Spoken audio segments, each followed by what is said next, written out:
साथियों नमस्कार। मैं हूं अनिल वर्मा। आप देख रहे हैं अपना पसंदीदा यूट्यूब चैनल योजना इंडिया। साथियों, योजना इंडिया योजनाओं का चैनल है जिसमें सभी विभागों की सभी योजनाओं की जानकारी सबसे पहले पहुंचाने की कोशिश की जाती है। तो इसी कड़ी में आज हमने कराए हैं उत्तर प्रदेश की बड़ी योजना, पारिवारिक लाभ योजना। एक ऐसी योजना जो परिवार के एकमात्र कमाऊ महिला या पुरुष की मृत्यु होने के बाद परिवार के सदस्य को आर्थिक मदद करती है। बताएंगे इस वीडियो में कि इस योजना में क्या नया चेंज किया गया है और आपको आवेदन कैसे करना है, कैसे आपको लाभ मिलेगा। चलिए शुरू करते हैं योजना के बारे में जानकारी, जो बदलाव किया गया और कैसे आपको लाभ मिलेगा। तो सबसे पहले बता दूं आपको, ये राष्ट्रीय पारिवारिक लाभ योजना इसका नाम है, राष्ट्रीय पारिवारिक लाभ योजना।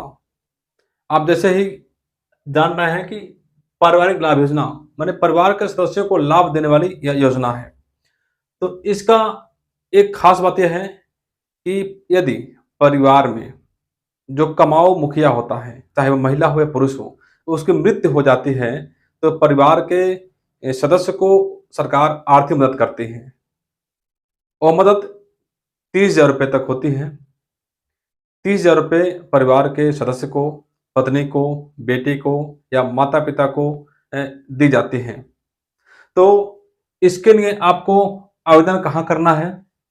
आवेदन में चेंज किया गया है कि पहले आवेदन करने के बाद जांच तहसील से कराया जाता था, लेकिन अब आवेदन जब करेंगे आप ऑनलाइन, तो उसकी जांच जो है जिला समाज का कल्याण अधिकारी उसकी जांच कराएंगे, ब्लॉक से एडीओ पंचायत एडीओ समाज कल्याण से या बीडीओ से जांच कराएंगे। जिससे होगा क्या कि आपको काफ़ी जो भाग दौड़ करने में समय व्यतीत होता था और लंबा समय लग जाता था योजना का लाभ लेने के लिए, तो अब ऐसा नहीं होगा। 45 दिनों के अंदर, आवेदन के 45 दिनों के अंदर लाभार्थी को लाभ दिया जाने का इसमें व्यवस्था किया गया है। नया शासनादेश जारी कर दिया गया है। तो इसके लिए आपको करना क्या है? आपको अपने गाँव के आस-पास से के नज़दीक के किसी जन सेवा केंद्र पे जाना होगा। वहाँ पे कोई डॉक्यूमेंट लगा कर के आपको आवेदन करना होगा। यदि आप वहाँ नहीं जा सकते हैं, तो आपके पास मोबाइल है, लैपटॉप है, तो वहाँ से या मोबाइल से भी आप आवेदन कर सकते हैं। तो इसके लिए एक विभागीय समाज कल्याण विभाग की एक वेबसाइट है, जो कि यह योजना समाज कल्याण विभाग द्वारा संचालित की जा रही है। तो उसका वेबसाइट है, उसको आप नोट कर सकते हैं, nfbc.upsdc.gov.in। ये साइट है। इसको खोलने के बाद आपको कुछ भरना होता है जानकारियाँ और कुछ डॉक्यूमेंट अपलोड करने होते हैं, उसके बाद आपका आवेदन पूरा हो जाता है। तो जब आवेदन करेंगे उसमें तो कुछ डिटेल भरना होता है। डिटेल भरने के बाद आपको जो कागज़ात लगाए जाने हैं, उसके बारे में जानकारी दे दूँ, कौन से ऐसे कागज़ात लगाने हैं, तभी आपका वो आवेदन माना जाएगा। तो सबसे महत्वपूर्ण कागज़ात होता है मृत्यु प्रमाण पत्र।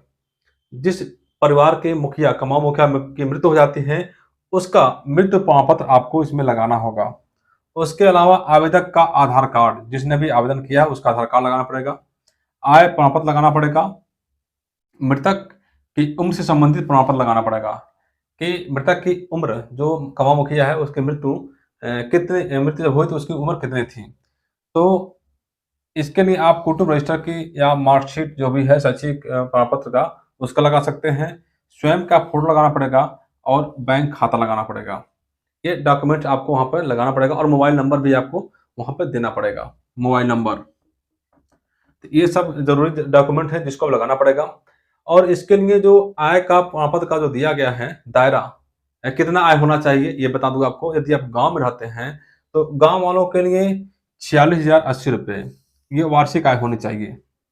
40,080 रुपये वार्षिक आय होना चाहिए। और जो शहर में रहते हैं उनका 55,460 रुपये वार्षिक आय होनी चाहिए। इससे अधिक यदि आपकी आय है तो आपको लाभ नहीं मिलेगा। अब इसमें पात्रता क्या है? कुछ इसमें पात्रता है, नियम है, तभी आपको लाभ मिलेगा, ये भी आप जान लीजिए। कि सबसे पहले आप जान लीजिए इसमें कि जो कमाऊ मुखिया है, एकमात्र कमाऊ मुखिया है, उसकी मृत्यु यदि हो जाती है और वो 18 वर्ष पूरा कर लेता है, 18 वर्ष से 60 वर्ष के बीच उसकी उम्र है, तभी आपको लाभ मिलेगा। यदि कोई व्यक्ति है जिसकी उम्र, जो कमा के परिवार का भरण-पोषण करता है और उसकी उम्र 60 साल से अधिक हो गई है, तो उसको उसको इस योजना का लाभ नहीं मिलेगा। आपका आवेदन खारिज कर दिया जाएगा।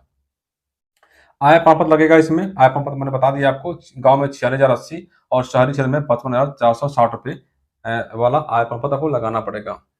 इसके अलावा आप परिवार के मुखिया की जो कमाऊ है उसकी मृत्यु हो जाती है, तो बहुत से लोग आवेदन करने में देरी कर देते हैं और बहुत से लोग बहुत पहले भी आवेदन करने की कोशिश करते हैं लेकिन नहीं हो पाता है। तो यदि परिवार के मुखिया, जो कमाऊ मुखिया उसकी मृत्यु हो जाती है, तो आपको आवेदन जो है 1 साल के अंदर करना होगा। मृत्यु के डेट के 1 साल के अंदर आपको आवेदन करना होगा, उसके बाद आवेदन करेंगे तो नहीं माना जाएगा, आवेदन आपका खारिज कर दिया जाएगा और जो वेबसाइट बनाया गया है वो आपको एक्सेप्ट ही नहीं करेगा। अब बात आती है कि परिवार किसे माना जाए? इसमें दिया है कि परिवार के कमाऊ, एकमात्र कमाऊ मुखिया की मृत्यु होने के बाद। तो परिवार की परिभाषा क्या है? पति-पत्नी, अवयस्क बच्चे, अविवाहित पुत्री, आश्रित माता-पिता। ये लोग परिवार की परिभाषा में आते हैं। यदि कमाऊ पत्नी है, तो उसका लाभ और पति अक्षम है, दिव्यांग है, नहीं कमाता है, तो वह आवेदन कर सकता है। माता-पिता में से जो कमा रहे थे, नहीं है, तो अवयस्क बच्चे आवेदन कर सकते हैं। अविवाहित पुत्री आवेदन कर सकती है। यदि बेटा या बेटी पत्नी कोई कमा रहा था, उसकी मृत्यु हो जाती है, तो आश्रित जो माता-पिता हैं, वह भी आवेदन कर सकते हैं। आवेदन करने के बाद इसकी जाँच जो होती है, इसके सत्यापन भी कराया जाएगा। जैसे आवेदन करेंगे ऑनलाइन, वो जिला समाज कल्याण अधिकारी के पोर्टल पे चला जाएगा, उसके लॉगिन पे चला जाएगा, सॉरी, जिला समाज का अधिकारी के लॉगिन पे चला जाएगा, वो देख लेंगे कि आपने आवेदन कर दिया है। फिर उसके बाद जिला समाज अधिकारी करेंगे क्या? उसका प्रिंट आउट निकालेंगे। प्रिंट आउट निकालने के बाद उसका सत्यापन कराएँगे। पहले सत्यापन क्या था? आवेदन किए आप, तो सत्यापन तहसील से होता था। बहुत सारे आवेदन वहाँ लंबित रहते थे, कई-कई महीने तक, लेकिन लाभ लोगों को नहीं मिल पाता था। लेकिन अब व्यवस्था किया गया है कि अब तहसील नहीं जाना पड़ेगा आपको, वहाँ पे चक्कर नहीं लगाना है। अब आवेदन कर देंगे आप ऑनलाइन, तो उसके बाद जिला समाज अधिकारी के जो लॉगिन है उस पे चला जाएगा और उसको प्रिंट आउट निकाल करके वो सत्यापन कराएँगे। ब्लॉक में यदि आप गाँव में रहते हैं तो एडीओ पंचायत समाज कल्याण से उसका सत्यापन कराएँगे। यदि शहर में रहते हैं तो अधिशासी अधिकारी नगर पंचायत नगर पालिका से उसका सत्यापन कराएँगे। सत्यापन में यदि आप पाए जाते हैं, जो भी आपने डॉक्यूमेंट लगाया है, जो भी आपने फिलअप किया है, वो सब सही मिलता है, तब आप योजना का लाभ आपको दिया जाएगा। इसमें खास बात ये है कि जो सत्यापनकर्ता अधिकारी हैं, जैसे उसको मिलेगा सत्यापन करने के, उसको 15 दिन के अंदर सत्यापन रिपोर्ट देनी होती है, उसको दे ही देना है।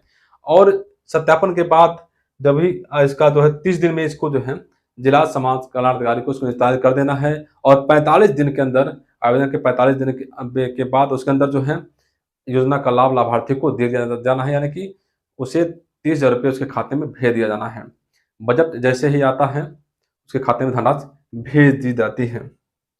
तो ये छोटी-मोटी जानकारियाँ थी और कुछ चेंजेज़ हुआ था, इसमें हमने आपको बता दिया। यदि आपको और भी कोई जानकारी चाहिए, पारिवारिक लाभ योजना संबंधित या किसी भी योजना संबंधित, हमें कमेंट बॉक्स में ज़रूर बताइएगा। यदि आपको वीडियो अच्छा लगा तो इसे शेयर करिएगा, सब्सक्राइब करिएगा। अपने दोस्तों, रिश्तेदारों, सगे-संबंधियों को इसको बताइएगा, शेयर करिएगा, ताकि लोग अधिक से अधिक योजनाओं का लाभ उठा सकें। क्योंकि अक्सर देखा जाता है कि लोगों को योजना की जानकारी नहीं है। बहुत से लोग करते हैं क्या है, मृत्यु हो गई, अब मृत्यु होने के 1 साल 2 साल बाद आवेदन करना सोचते हैं, लेकिन ऐसा नहीं है। जानकारी रहेगा तो कभी भी किसी को आप लाभ दिला सकते हैं। साथियों, इस वीडियो का मकसद केवल इतना ही है कि जो भी गरीब परिवार के लोग हैं, उन सभी लोगों को योजनाओं का लाभ समय से मिलता रहे, क्योंकि गरीब परिवारों को यदि कोई लाभ दिलाते हैं आप, तो एक पुण्य का काम करते हैं। तो साथियों, यदि आपको कोई जानकारी चाहिए तो हमें ज़रूर बताइएगा। आपको वीडियो कैसा लगा ये भी बताइएगा। हम जल्दी नई योजना के साथ आपके साथ पास आएँगे। तब तक के लिए नमस्कार।